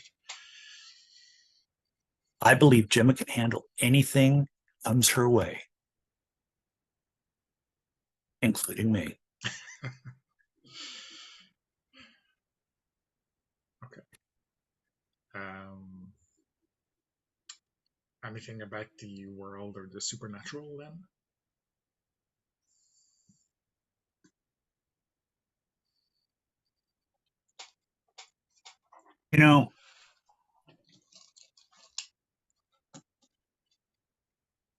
I think my belief there is that this legacy shit is fucking up the lives of people who I actually know and care about. in the form of Ronan and Enoch. I mean, Ronan's lost 2 brothers and he's in his mid-20s. Enoch's I mean, look at what Enoch's doing and putting up with. So I believe that this family legacy shit is, I believe that expecting to do it, people to defend this town simply because of family legacy is insufficient, and people who want to do this should be recruited. You know, I don't feel like people should have to do it just because they happen to be born with a certain last name. So I think that boils down to, I believe that the family legacies, the Cross and Briarwood family legacies are harmful.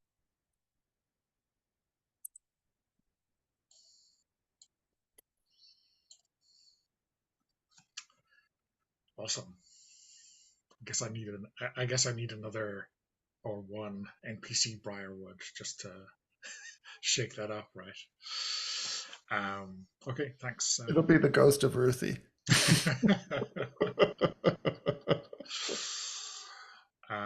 Okay. Al, how about Ronan? I think to start with my belief about the world or the supernatural, to contrast Shanna's belief, I think it could be fun if Ronan believes there's nothing more important than his family legacy. Um, I think he's taking a different approach to it, like working with Enoch and putting aside the petty rivalries. Um, but still, it's like if he doesn't, he feels like if he doesn't uphold it, the things that his family has lost already, it's like he's like casting this aside and saying they're not important. He's like, it's a very toxic way of thinking, but yeah, that's what he believes. Um, as far as a belief about the pact or another hunter, I kind of want to write a belief about Gemma because I think the other two I'm like already quite entangled with. I don't know what it should be though. I'm happy to take ideas from you, Mark, if you have a thought about our relationship.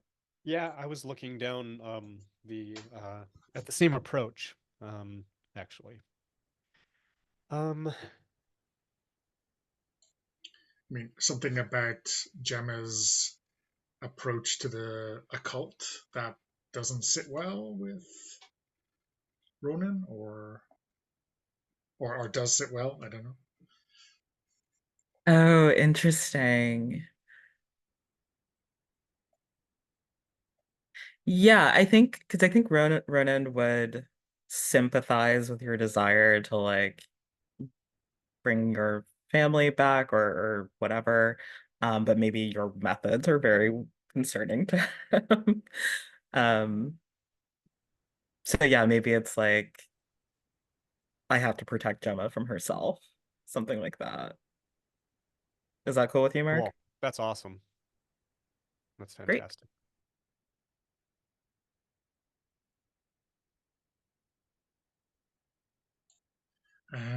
Okay, so Gemma's beliefs then. Um,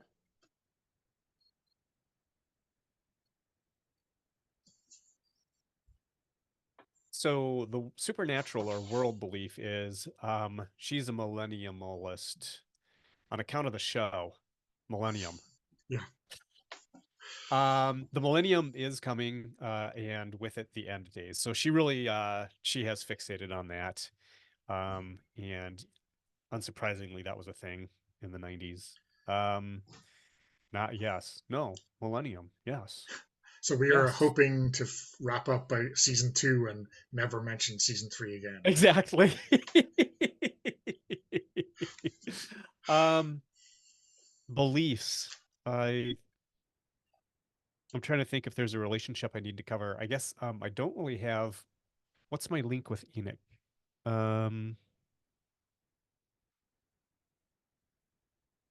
don't know that we have a tight one. I think that Enoch. Hmm. Let me look at Enoch for a second. Um.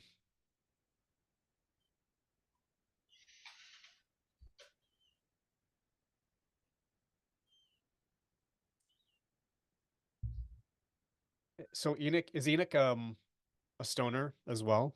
Is that right? A bit, Okay, but not as not bad as the much. twins. Okay, okay. Um, He fair mostly enough. just does it to bond with the twins. He doesn't smoke on his own. I think that But he is much. Gemma's kind of a badass, and Enoch's kind of a not. soft boy. Yeah. Well, I think that So you might think um, that he doesn't have what it takes. I thought about going along that route, but I think it's something different. I think that's Okay. that Gemma feels like there's something otherworldly about Enoch, like something Oh, that's right, because you're the evocative and secretive that she doesn't understand, and she can't decide if it's a good thing or a dangerous thing. Does that make sense or feel okay to you, Jose? sure, Yeah. Okay. and that gives you a motivation to try to figure it out. Yeah, absolutely.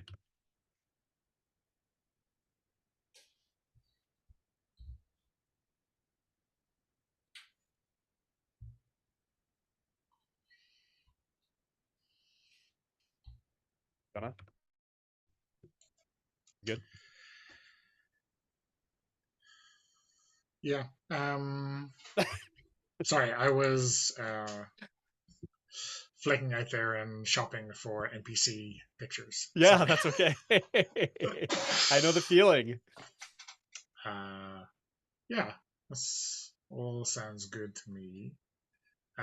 So everyone has their drives and beliefs. So our next step is the pact. Okay. So we answer a couple of pact questions. So there's a pact tab. So there is a couple of questions here. The first one is, what is the unspoken pact you've made with the people of Silent Falls? The promise is, what is the promise, spoken or unspoken, you've made to each other? And then your reputation is, what did the people of Silent Falls think of your group? What's your reputation? So I guess, these are all kind of very general questions that may lead to very specific answers. And I think the group really has to discuss these in a bit more detail. Um, so yeah, but let's start the ball rolling on one of them, at least with an individual, and then we can sprawl and talk. Jose, do you have an inkling, given the family history, of the unspoken pact you have with the people of Silent Falls? The first thing that's coming up for me, I don't know which question, it might hit on each of the questions, but the first kind of theme that's coming up for me is the fact that we're all so young. I'm wondering whether people in power in Silent Falls don't take us seriously because we're young.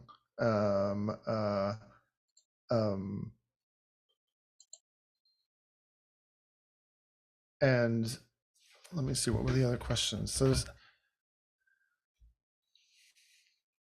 yeah, maybe young, and that we've just actually formed into a group, and I don't know if we need to talk about how that might have happened, but we have, maybe it happened at the Dripping Dagger where we all seem to go for music and drink, but so there's a way that maybe we're dismissed, if you guys are keen on that, dismissed or overlooked or underestimated, or kind of we're a joke. Not a joke, maybe that's too strong. I'm just riffing here. What do you guys think? I mean, I like it because I'm kind of a scumbag. So I would not blame the town for writing us off if I'm considered one of the protectors. Right. And you all might be getting tagged guilty just by association. You know, when you tar and feather with brushes, you can't always, do precise targeting. I really like that because it helps me explain why Ronan is ratting you out to the feds. Maybe he feels like if we clean up our act, people will take us more seriously. So And getting me out of it is like the first step. I don't think he's trying to get you out of it. I think he's maybe trying to force it to a crisis point where you have to like reevaluate Give it up. yourself. Yeah, and give it Okay. up. I warn you, if he's trying to force me to a crisis point, that's going to be a lot of work. That's fine. Because right now my crisis is, what if Gemma doesn't like me as much as I like her?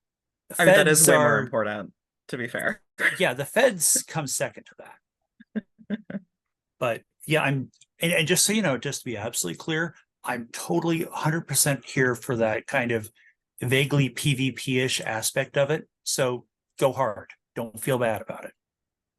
Oh, sounds good. But I agree. Just to chime in, Jose, that's perfect, and I think that's what we should go with. Okay, yeah. So frame that however you want. Like if they think of you at all, it's like, who's gonna save us? Those people? No, never. So it seems like it's an answer to the question about what do they think of us, right? Yeah, the reputation. Okay, section. I'll try to frame something for that. Elle, do you have a thought on what this unspoken pact with the people of Silent Falls, whatever they think about you all? Because you're obviously effective at what you do, right? Because you're player characters, and this is a game where you're effective. Um, so it's not like you're actually comical in any sense. So what do you think? Is there an unspoken pact? Is there something that quieter members of the community might admit to themselves? Yeah. Hmm.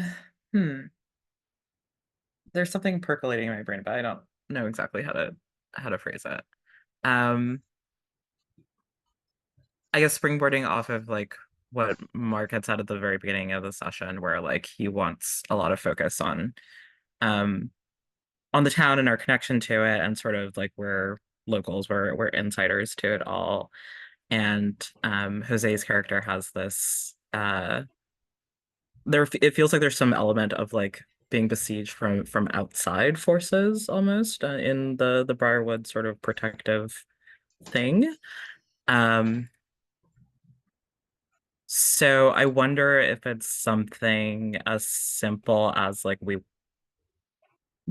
won't let outside forces corrupt Silent Falls, and maybe that includes things like the corporate lackeys working for the resort, things like that. It's not only supernatural, it's about kind of keeping Silent Falls weird, but not too weird, that kind of thing. Local weirdness for local people. Yeah. Yeah. I don't know how to phrase that succinctly, but that's like kind of what I'm thinking. I would love to hear other people's thoughts. I think it's great. Yeah, keeping Silent Falls safe from outside forces, and maintaining the character of or that's not quite it. Yeah, well, we can workshop the rest, but what you had to start with, I think, is great. Are we answering the question on the left or on the right? The unspoken pact with Silent Falls? This is the pact, right? With Pact. Silent Falls itself. Yes. Okay. Not the promise between yourselves. Not the promise between ourselves. Okay, great. Yeah, Great, great. I think L, at least. That's my. Yes, that's right. Is that not the question you asked me? Did No, I? that was the question I Oh, asked. okay. Yeah. Cool. So right, a pact. So a pact is like a two-sided thing, right? So you know, I guess that kind of moment of truth between people of the town who maybe don't take you seriously is like when it comes down to it, they'll do the same thing, but they'll protect the town from kind of outside influences, right? Maybe Yeah, and it's maybe it's. Sorry, go ahead. Okay. please No, after you. please. No, you I already please. talked a lot. Go ahead. I was wondering, maybe it's just that in addition to the town kind of looking down at us, maybe they look the other way with the other shit we get up to because they know what we do. So while the Fed may have an issue with me selling weed, the townsfolk might not. And well, people might look at Ronan and, see the scars. They don't think too closely about it because Ronan's always at the beach, and well, the beach seems safe when Ronan's there. I mean, does that seem like it might be something that kind of works into it? So they're like going to give us a wide berth. Is that the term that people use? Uh, Or like I cut wouldn't us say some a slack. wide berth. Yeah, but it's like they don't look like, if I was selling coke or heroin, that wouldn't fly. But some 16-year-olds getting a beer out the back, and the skater kids getting some weed to smoke. People just look the other way because it's the sort of shit that they got up to. And it was illegal then, and it's still illegal. But is it really that big of a deal? Compared to, monsters from the forest eating everyone, or the sea consuming everybody in the water, or something like that. Yeah, my read is not a wide berth, but leeway, right? Because they know you're doing things for the town, and so they give you space to do that, even if they have to overlook the things maybe they Yeah, don't quite low get. level criminality. Like if it was something where people where I was selling, like I said, like if I was selling coke or heroin, that would absolutely not fly with the people in the town. But a little bit of criminality, maybe the mayor getting some hand stuff every so often, something like that, and paying $20 for it. They'll overlook that sort of thing.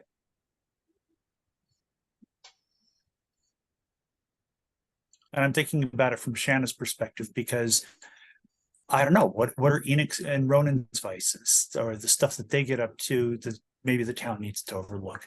What does Gemma do that the town needs to overlook? I mean, obviously Gemma's perfect and doesn't do anything that the town would need to overlook.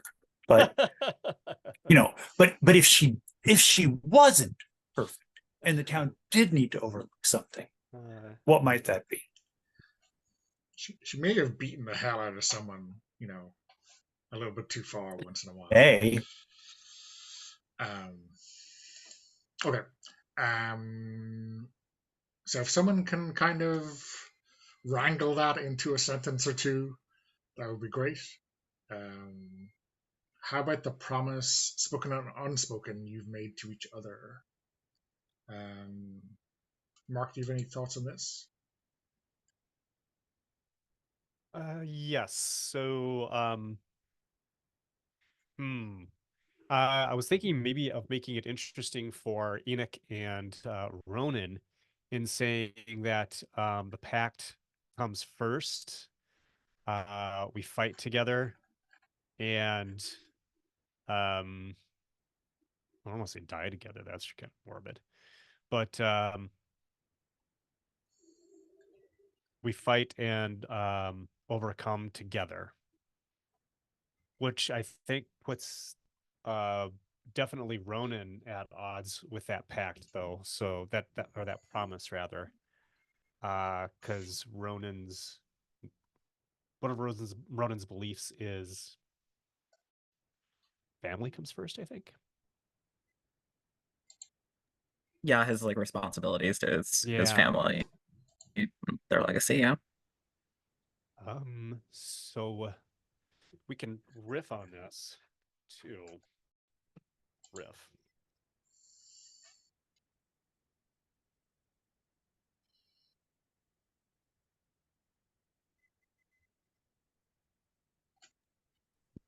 I mean, from my perspective, the pact we make to the promise we make to each other is I have your backs without question. I may pull you aside after the fact and say, hey, you went a little too hard on that. Or, we could have handled that a different way and it would have been less noisy or gotten less attention or something like that. But publicly, I've got your backs. Period. Full stop.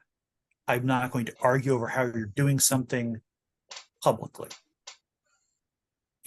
So kind of a Four Musketeers thing.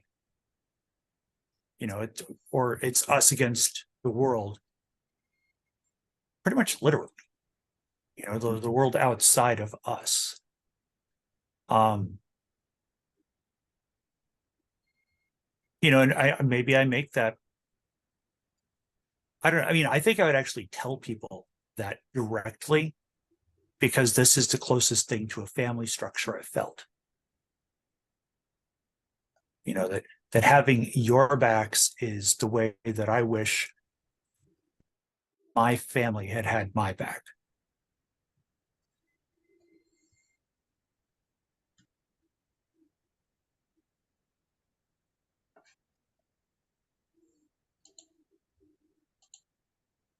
I don't know if that helped.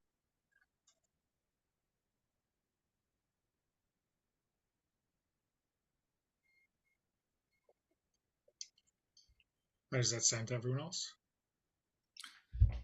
Yeah, I think it's straightforward. I mean that, we have made some kind of pact with one another to be, unified.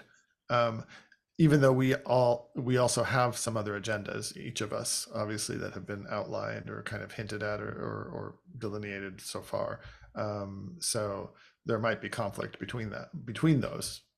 But there has to be some pact between us, like we're gonna do this together, and we're gonna keep each other, safe. What if? What if it's like we won't let one another shoulder our burdens alone? Something like that. Because I think each of us has like something that's like weighing down on us that doesn't necessarily have to do with the pact. But which is like maybe too big for us to handle as like individuals. Right. Like that. Yeah. Yeah, I like That's that very too. cool.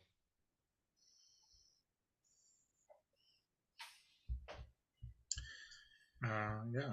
Okay. So it sounds like that's where we're at. Do you want to